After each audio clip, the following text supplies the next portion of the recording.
Hi folks, Dave, the Honest Audiophile. This is the Raptgo Hook X, and these are my honest audiophile impressions. I want to thank Linsoul for providing the Raptgo Hook X for review. To greatly appreciate it. Linsoul, you rock. Alright, so the Raptgo Hook X, this is available on Linsoul for $240. It is a open back planar PZT hybrid.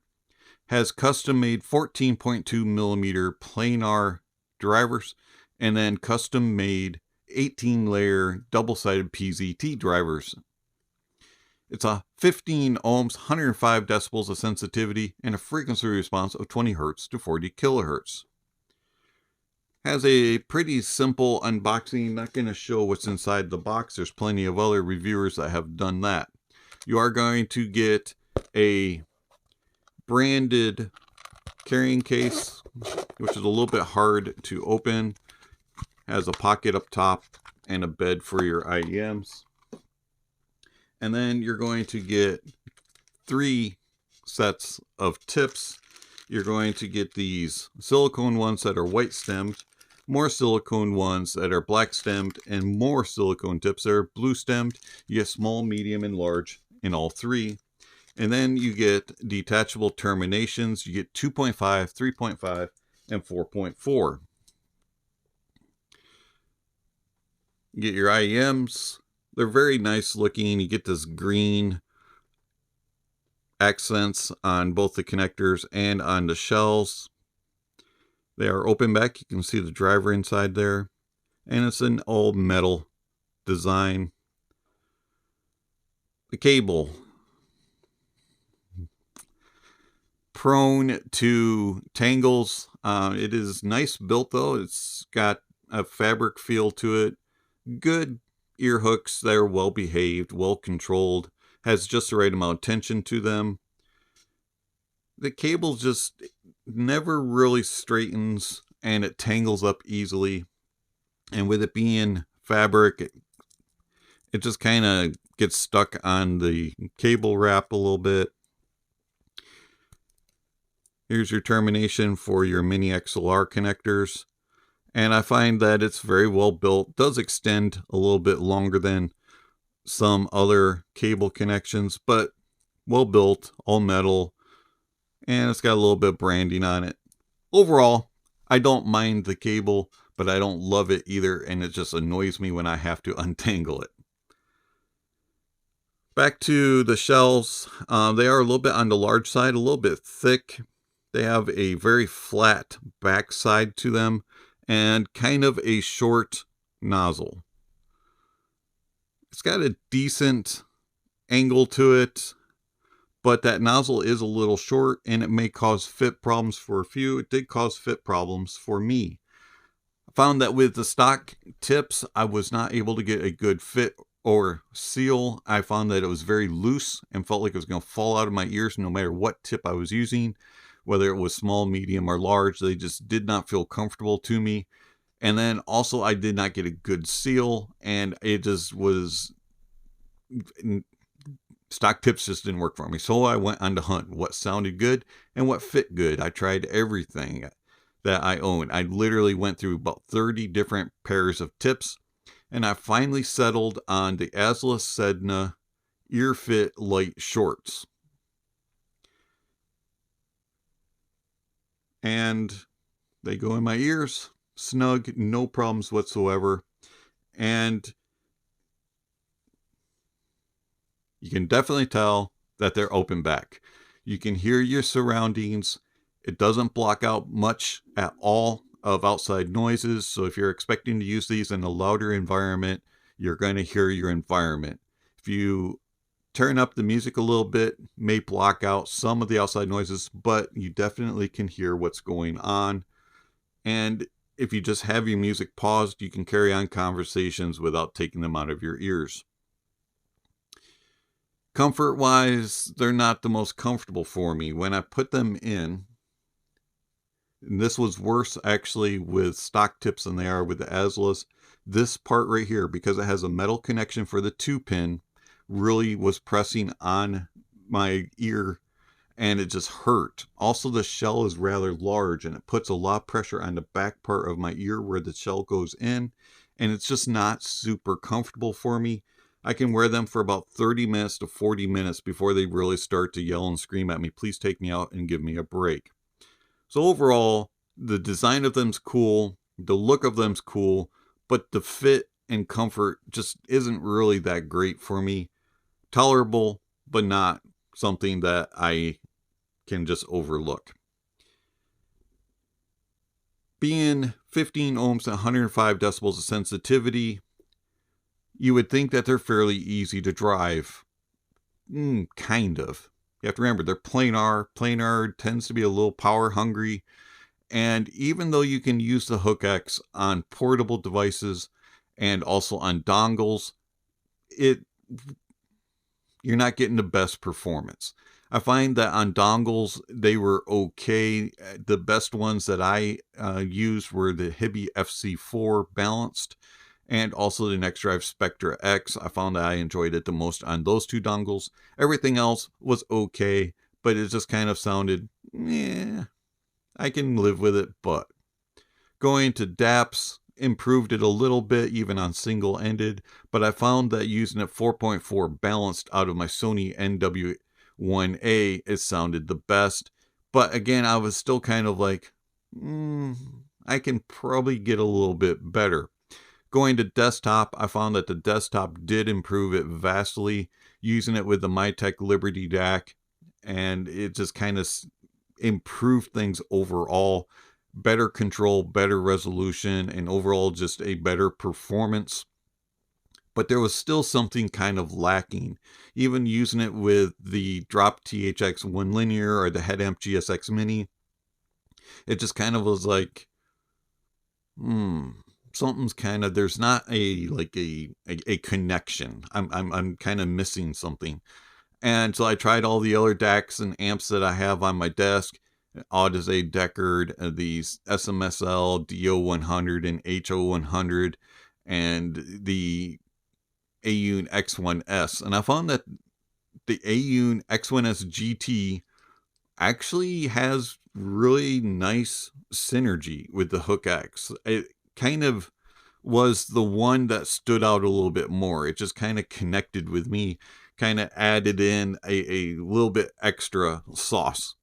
It's kind of like when you are eating a meal and you have a sauce that you mix in to kind of enhance it. You know, like you add a little bit of salsa or you add in some cheese or, you know, things like that. And it just kind of changes the flavor just enough and kind of stimulates the senses to make the meal a little bit more pleasurable. That's kind of what the Aueze X1S GT did with the Hook X. So how does the Hook X sound? The Raptgo Hook X is extremely unique. It's a very different sound than any of the other planar IEMs that I've heard. Bass-wise, it is very warm. It has a nice warmth to it, very big body, and it has a nice impact, and it is a little bit more mid-focused and upper bass focused than sub-bass focused. You still get some rumble and grumble down low, but it's not the most noticeable. That's not the biggest impact. Where you really get the impact from, the thump and the slam, is in the mid bass and in the upper bass. The upper bass does bleed into the lower mids a little bit, adds a little bit of body and warmth to the mids.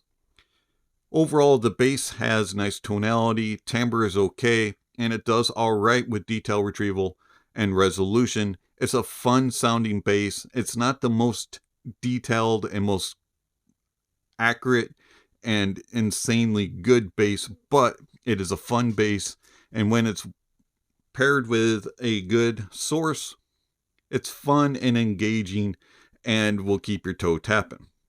Going into the mids, lower mids do get a little bit body and thickness from the bleed from the bass, and I find that the mids overall have a warmth to them, and they have a nice tonality to them, good tone and nice timbre. Detail retrieval, just like the bass, isn't the greatest, but it's not lacking in any way, and then it has nice resolution. Overall, I find that the mids have a good presence to them. Vocalists sound nice and balanced and cohesive. Instruments play well and have nice cohesion and balance. There's no unevenness, and everything just kind of plays as it should, and it sounds very accurate. Treble. Going into the treble is well controlled, is a little bit more on the laid back side, and it has a airy presentation, especially in the treble. There's a lot of openness to that area, and it has a little bit of a lack of expression. There's just not a lot of sparkling energy. It's just a little too chill, and its presentation. But overall, tone is good, timbre's decent, and detail retrieval, just like the mids and the bass, is all right, but not anything super great. And then resolution is okay. So overall, I find that the presentation of the Raptgo Hook X is pleasant. It has a little bit warmer tonality to it. It's a little bit laid back and chill, and it has a softer presentation. It doesn't really come out and like grab you and present in an authoritative way. It's kind of like, I'm here just to chill, just to relax, and just to be around. Never mind me, I'm just here. And it kind of is a little bit boring. It doesn't really grab you and present and give you emotion and express itself. It's just kind of like, I'm here, I sound good, I'm alright, I'm going to just do my thing. Soundstage. Now this is where the Hook X sets itself apart from all the other Planars. Soundstage is very open. It has a presentation that none other have presented. Very open, spacious, very wide, and it does a nice job with the imaging. Everything kind of just goes across the stage, and you can track it from one side to the other. Depth is pretty good, and then layering is pretty good. It does get a little bit muddled and confused on busier and more complex tracks, but those are kind of few and far between. Everything else just kind of whizzes around your head and moves and really sets the stage, and you can kind of go, it's right there, it's right there. That's cool, that's going from there to there to there real fast. It's doing things, and you can just kind of let yourself be immersed in the stage of the Hook X. It's a very cool type of setting. Tone and timbre. It's not the most natural sound, the planar IEM, but it has good tonality to it. It's not offensive in any way, but it's not 100% accurate and true in the tonality. Timbre is just a little bit off, but again, it's not offensive, and I really do enjoy it. I find that at times I have a tough time differentiating instruments within the same, like woodwinds will kind of all sound the same, brass will kind of all sound the same at times, but for the most part, it does a good job of differentiating. Detail retrieval is okay. It's not anything that's going to set the world on fire, but it's also not something that you're going to go, where are the details? And then resolution is a little bit spotty at best. It's okay, but it's not the best. Again, it's not going to set the world on fire in its abilities, but it's not going to be, oof. But there are moments of harshness, smearing, and glary. But overall, I really do enjoy the Raptgo Hook X. Picky on source, and it's unique and different. At $240 though, it's kind of steep. How does it compare to something like the 7 Hz Timeless? Now I find that the Timeless does a little bit better job with detail retrieval and resolution, and also it's a little bit better with tonality and timbre. I find that the 7 Hz Timeless is a little more controlled. It does not get as jumbled and mumbled and confused on busier and complex tracks, but the Timeless is a little bit more aggressive in its presentation of the details, and it has those little peaks in the upper mids and treble that could be offensive to some ears. How does it compare to the TINHIFI P1 Max? Now the TINHIFI P1 Max has better tonality and better timbre. Also, it has better detail retrieval and resolution, and it is more controlled throughout. it does a better job with overall presentation being natural and accurate. Soundstage sounds a little bit more intimate, but yet does a better job with depth and layering and separation of instruments. When it comes to more complex tracks, the P1 Max does a better job of keeping it controlled and separated. Overall, I find that the Hook X is unique. It's different. It's something that sets it apart for the Soundstage. But everything else about it just doesn't really set itself apart from the competition. So it's $240 worth it for the Soundstage that it offers? In my opinion, not really. I would stick with either the Timeless or the P1 Max, but if you really want a different experience and you think $240 is worth it, go ahead and pick up the Raptgo Hook X. It's been Dave, the Honest Audiophile. Thank you for watching, and I'll catch you on the next video. Speaking of next video, somewhere on screen, subscription links and notification bells. If you haven't already, please check those off. Then don't forget to give a thumbs up or a thumbs down to the video, and check out all the links down below. There's all kinds of information down there regarding how you can contact the channel, support the channel, follow the channel. All that kind of good stuff is down below, along with tier lists and gear recommendations and music recommendations and all kinds of other things. So check out the links down below. Don't forget to enjoy the music, and that honesty is the best policy.